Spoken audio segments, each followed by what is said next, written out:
I stopped going out to dinner. I stopped going out dancing. I stopped getting my nails done, stopped getting my hair done. And every 2 weeks when Ella Unified paid me, I wrote a check to my dream. And I wrote in the memo line, funding my dream. And I would mail the check to the bank, Wells Fargo. And I mailed a check to myself every 2 weeks for 3.5 years. My family thought, that I was smoking on drugs. Like, she ain't going out. She eating beanies and weenies all week. We think she on drugs, but she's not getting any smaller, so maybe not. And I went to the bank after 3.5 years. This is the story you're talking about. I walked in the bank. I said, I'm just gonna check and see where that account is, because I wouldn't open the statements, because my mother used to say when I was growing up, girl, this money burn in my pocket. And I'm like, I think money hot, and it goes. Thank you so much, and it goes away fast. So I'm not gonna open the statement because I don't want to know how much money I have, because I didn't have a healthy relationship to money. I didn't even know a relationship with money.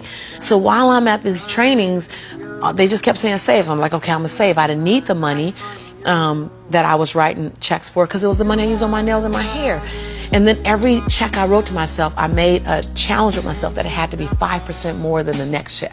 Wow. Than the previous check. So I didn't really know how to calculate the 5%. So I'm like, well, I'll just add $30. I'll just add $60. I really didn't know anything about it. Then I went out and got a second job. And I started working in the evenings, less on my business and more out on jobs, so I can write a bigger check. So I learned how to live on $31,000. That's all I was living on, $31,000. We can make it. We got it. I sold my Altima I had at the time. I bought an old Ford Explorer. I just skinnied down. I moved out of my 3-bedroom house. I moved in with a roommate. She smoked even. And I was like, okay, I'm going to put towels under the base of the door. Y'all, you got to be inconvenienced. I put towels on the base of the door so the smoke wouldn't come in the room with me and my son. We slept side by side in the same bed. Went from a 3-bedroom, 3-bathroom house, 2-story, to a roommate, because I was willing to write a check to fund my dream. And I kept writing, funding my dream, funding my dream, funding my dream. And I walked into Wells Fargo 3.5 years later, and I gave her my name. I said, hi, my name is Lisa Nichols. And she's like, you the funding my dream lady. I was like, yeah.